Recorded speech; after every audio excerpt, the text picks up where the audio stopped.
réalisé le swap que j'ai offert à mes collègues lors d'un stage dernier. C'est un swap très simple à faire, à vrai dire, qui ne nécessite pas énormément de matériel, mais que mes collègues et aussi nombreuses de mes clientes et personnes qui ont visité mon blog m'ont demandé sur comment le réaliser, comment faire. Donc voilà, c'est juste une petite boîte toute simple à faire. Et en fait, ce qui intriguait la plupart des personnes, c'était de savoir comment faire les petits boucles d'oreilles qui allaient à l'intérieur. À vrai dire, le swap, il est très simple à faire.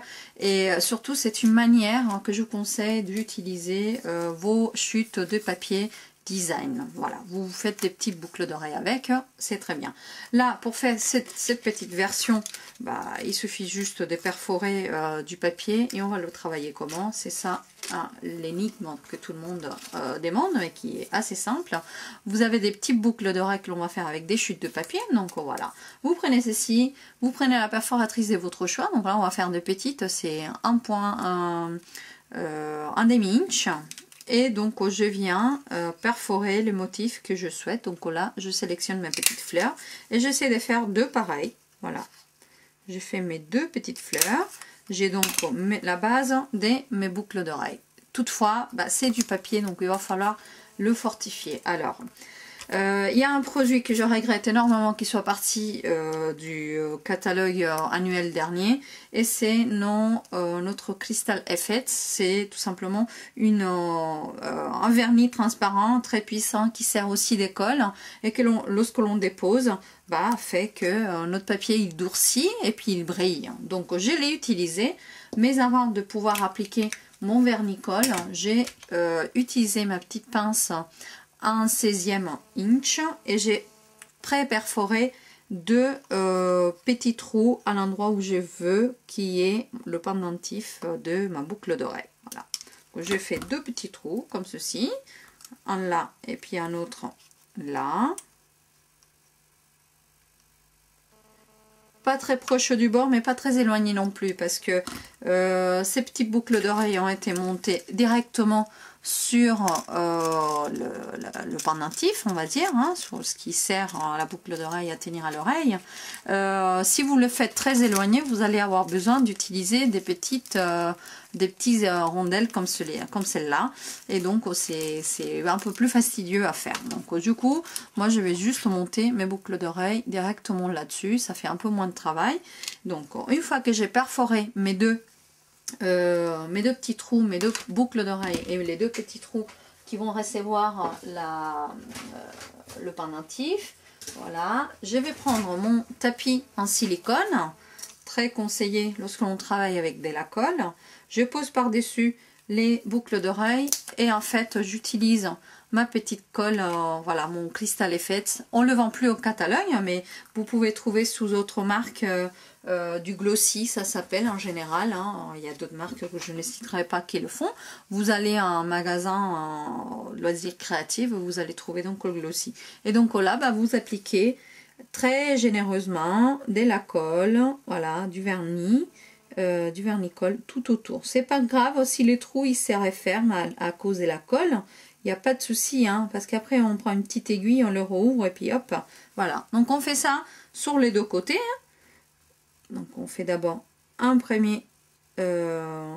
tout premier morceau de papier, donc une face, et on va laisser sécher, on va laisser prendre le vernis. Une fois qu'on aura fait ça, on refait de l'autre côté. Il n'y a pas de souci, on refait de l'autre côté aussi, on laisse sécher et notre boucle d'oreille, elle sera prête à monter. Donc en attendant, ce que je vous propose, c'est de commencer à préparer la petite boîte.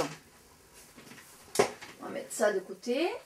Alors pourquoi on utilise le tapis en silicone? Tout simplement parce que lorsque le vernis dépasse le papier, il se dépose sur le tapis silicone et comme c'est de la silicone, ça colle pas. On peut très bien retirer juste en grattant un petit peu ou en passant un chiffon humide, on peut très bien gratter la surface du tapis silicone après. Pour les personnes qui ont du mal avec les débidoirs d'école ou les tubes d'école, c'est très pratique parce que vous pouvez sauver vos projets sans en mettre partout en utilisant le tapis en dessous. Voilà. Donc pour fabriquer la petite, déjà on va fabriquer le petit, je vais même pas vous le faire hein. Enfin, je vais pas le faire, je vous montre. Ceci n'est rien que un cercle découpé sur du papier murmure blanc, voilà, 1,5 inch. Donc j'ai découpé un morceau de papier cartonné murmure blanc avec la perforatrice à 1,5 inch. Et toujours, j'ai marqué un petit pli juste avec les mains, hein, comme ceci. J'ai rabattu un petit peu pour que ça tienne debout. Et en respectant les deux lignes, toujours avec la même perforatrice, 1/16 de inch, je suis venue perforer 2 trous plus ou moins à la même distance des bords, hein, toujours à l'œil. Et c'est ce qui m'a permis après d'accrocher les boucles d'oreilles à l'intérieur. Ça, c'est tout simple à faire, vraiment, je ne vois pas pourquoi vous le montrer. Je vous explique vite fait, c'est ce qui va servir à accrocher nos boucles d'oreilles. Alors, la petite boîte qui va servir, vous pouvez très bien juste faire ceci et avoir des petits sachets à mousseline par exemple, et puis mettre ceci à l'intérieur, coller une petite étiquette à l'extérieur et offrir à quelqu'un. C'est déjà très beau, très joli, mais moi je suis allée un petit peu plus loin et donc j'ai fabriqué ces petites boîtes avec et que j'ai décoré après avec le set des tampons badge et banderoles. Il y avait deux motifs qui à mon goût étaient très jolis et qui s'étaient très approprié pour la journée de On Stage, dans la convention en Stampin' Up le 5 novembre dernier. C'est le grand jour, c'était le grand jour de la convention, on était tout excités, et aussi la plus belle amitié du monde entier, parce que lorsqu'on est démonstratrice, on connaît énormément de personnes de un peu partout, et souvent ce sont des belles amitiés qui s'étisent comme ça. Donc, voilà. Donc c'est un swap, c'est un échange, c'est aussi une amitié qui se crée. Alors pour faire ces petites boîtes, on a donc besoin de papier cartonné bleu nuit. Voilà, j'ai une petite chute ici de papier, et donc notre coup de papier va venir travailler parce que il doit mesurer, notre papier doit mesurer 16,5 par 8 cm. Donc déjà de ces côtés-là, je vais venir chercher le 8 cm et j'ai des coupes. Voilà, cette partie ne me sert plus. Maintenant, c'est le 16,5 que je ouvre comme ceci mon bras du coupe-papier et je viens chercher le 16,5, c'est la petite ligne qui est ici au milieu entre les deux, entre l'extension et le coupe-papier. Voilà. Comme ceci, je coupe la partie qui m'est plus nécessaire et maintenant, j'ai juste besoin de prendre mon papier comme ceci et je vais venir pré-plier. Donc sur le côté des 16 cm, on va le plier à 1,5 cm. Voilà, comme ceci. J'ai utilisé le 1,5 de l'autre côté de mon guide, voilà, de mon trou où la lame elle passe. 1,5, je retourne le papier et après 1,5, je viens chercher le 7,5. Voilà, je recherche à nouveau le 9 cm et le dernier c'est le 15. Voilà. Voilà. Ensuite je retourne mon papier et je vais faire un pli à 1,5 sur un côté et la même chose en retournant le papier le bas vers le haut à 1,5 cm de chaque bord. Voilà, donc j'ai 1,5 cm de là jusqu'à là, 1,5 de là à là, 1,5 de là à là. Ici il y a 1,5 aussi entre ces deux lignes là, ce qui nous fait qu'à l'intérieur notre petite boîte elle mesure 6 cm. Ouais, voilà, c'est bien ça, c'est 6 cm par 5 cm, 6 par 5 cm la boîte. Alors on marque bien les plis, on enlève le coupe-papier parce qu'on n'en a plus besoin. Avec notre plieur à os on vient marquer les plis. Et on va monter notre boîte. Voilà. Et on fait pareil sur ce côté-là.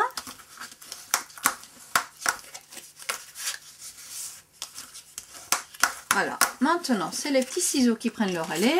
Donc, les ciseaux Stampin' Up qui viennent découper la ligne que l'on a prémarquée ici jusqu'à l'intersection.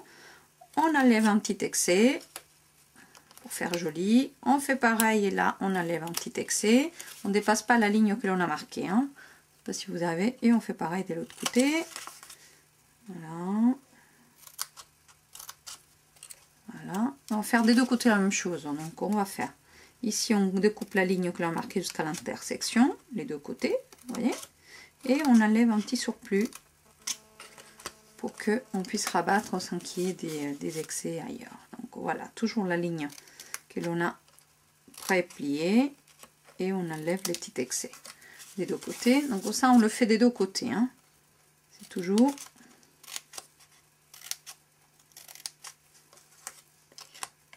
voilà. Alors pourquoi je ne vous ai pas publié cette vidéo avant, lorsque on me l'a demandé? C'est tout simplement parce que ce petit cadeau a été tellement bien pris que certaines de mes clientes m'ont demandé de faire un atelier dessus, et donc bien entendu je n'ai pas publié la vidéo avant d'avoir fait l'atelier avec mes clientes, sinon il n'y a plus de raison d'être. Donc vous obtenez ceci, voilà. À nous maintenant de mettre un petit peu de colle sur les 6 petites languettes, voilà, un petit peu comme ça, et pareil de l'autre côté. Voilà. Alors, en faisant ceci, on va remonter notre boîte. Donc, je vous conseille. Alors, j'allais presque oublier. Avant de coller quoi que ce soit, venez avec la perforatrice, soit celle-ci, 1,5 ou le demi-inch, peu importe où vous venez, faire une petite encoche ici, au milieu. Hein, ça va être le devant de notre boîte et ça va nous aider à l'ouvrir et à le fermer. Centrez juste et faites une petite encoche, une petite morsure sur le papier. Voilà. Et ensuite, on peut venir fermer notre boîte. Donc voilà, ça va être le derrière de notre boîte ici. Voilà. Comme on a utilisé la colle liquide, vous repliez comme ceci et vous respectez la ligne. N'allez pas au-delà de la ligne. Si elle la colle qui déborde, comme toujours, pas de problème. On vient avec un petit mouchoir papier. Alors, enlevez le surplus. On rabat ensuite les deux petites languettes du milieu à l'intérieur. Et c'est ces deux-là qui vont venir coller sur la base de notre boîte. Voilà. Puisqu'on a fait l'encoche ici, elles vont venir coller sur la partie en bas et à la boîte. Donc voilà. Ça va être la partie basse, comme ceci. Toujours la petite colle qui déborde. On la nettoie et on fait pareil de l'autre côté. Voilà. Alors, si vous voulez que votre boîte, elle ferme et l'ouvre parfaitement, ensuite, ce qu'il faut faire, c'est mettre à plat votre boîte. Vous remettez vos languettes comme ceci. Vous refermez. Voilà. Vous allez plus ou moins faire la même chose. Mais avant d'appuyer très fort et que ça prenne, ce que vous allez faire, c'est refermer la boîte sur soi. Voilà. Et là, c'est là où la petite languette, on l'introduit sans serrer trop. Et comme ça, on va respecter bien les mesures de la boîte. Elle ne va pas plier ni forcer pour ouvrir ou pour fermer. Et là, bah, on tient un petit peu. Et normalement, notre boîte, elle est créée. C'est tout simple. Hein, c'est limite un make and take à faire avec les collègues lorsqu'on se rencontre pour des formations délignées. Il est très simple à faire ce swap que j'ai proposé. Voilà. Donc la petite boîte, elle est faite.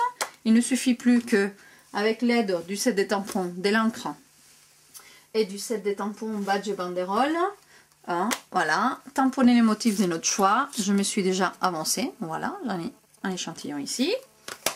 Vous allez prendre un petit bout de ficelle argentée, voilà, comme ceci, la poser en boucle dehors et à l'aide de mousse 3D, bah, montez votre étiquette par-dessus la boîte, comme ceci, voilà.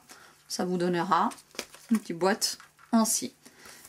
Ensuite, je ne crois pas que mes boucles d'oreilles ont eu le temps de sécher, mais je tiens quand même à vous montrer comment faire pour monter la boucle. Donc du coup, je recoupe un petit bout de papier, je reperce. Voilà, jusqu'à là on l'a déjà fait. L'étape suivante, c'était de mettre la colle et laisser sécher. Une fois que vous avez fait ça sur les deux côtés, en gros, vous venez prendre une petite boucle d'oreille. Et donc c'est là où soit vous investissez dans des dépenses pour créer des bijoux, soit si comme moi vous n'en faites pas non plus énormément de bijoux. Je suis allée voir au garage, là où mon mari cache les petites affaires, et j'ai trouvé ces deux petites pinces très mignonnes qui m'ont aidé à ouvrir les boucles d'oreilles pour pouvoir monter le résultat final. Donc du coup, je prends avec une main comme ceci et je viens ouvrir. Je ne sais pas si vous arrivez à voir, hein. Alors comment je fais pour être, je viens tirer et ouvrir un petit peu comment faire. Alors voilà, j'arrive, on arrive, je vais y arriver, voilà, comme ça. On ouvre un petit peu la petite boucle, on passe à travers notre papier, choisissez la face que vous voulez dehors, c'est en fonction des seins que vous allez avoir ça d'un côté ou de l'autre, voilà. Et ensuite, vous venez refermer avec l'autre pince, voilà, comme ceci. Et une fois que vous avez refermé, vous avez déjà votre boucle d'oreille prête à être portée. Il suffit juste de bien mettre la colle des deux côtés pour qu'il ait ces petits aspects brillants. Et le tour est joué, voilà. Je ne sais pas si vous arrivez à voir. Alors là, vous voyez comme ça brille, mais c'est parce que l'on a mis le Crystal Effect, donc le glossy, hein, le vernis, la colle vitrificateur que l'on dit, voilà. À savoir que si vous n'avez pas de la colle glossy, voilà, du vernis glossy, il y a aussi une deuxième solution et je l'ai utilisée aussi, c'est de la colle vinylique, la colle blanche comme celle-ci, que l'on applique toujours sur le tapis de silicone, hein. C'est une marque que l'on trouve dans le commerce, peu importe, voilà, j'avais un gros pot comme ça. Avec un pinceau, vous prenez votre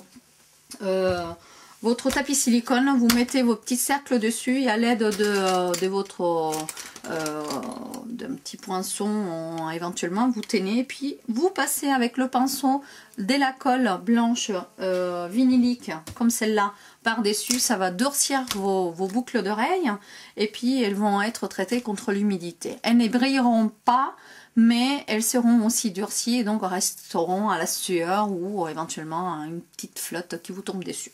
Voilà, j'espère que le projet sera assez clair pour vous, qui vous aura plu et puis je vous remercie énormément de tous les commentaires, tous les aimes, partages et toutes les personnes qui s'abonnent à mes vidéos ou à mon blog.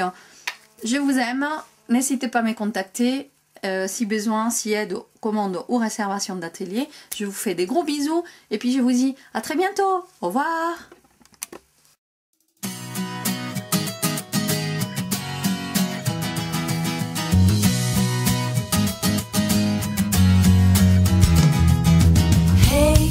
If you wanna play, make it a better place. It'll take creation, imagination. Try to draw outside the line. Let us see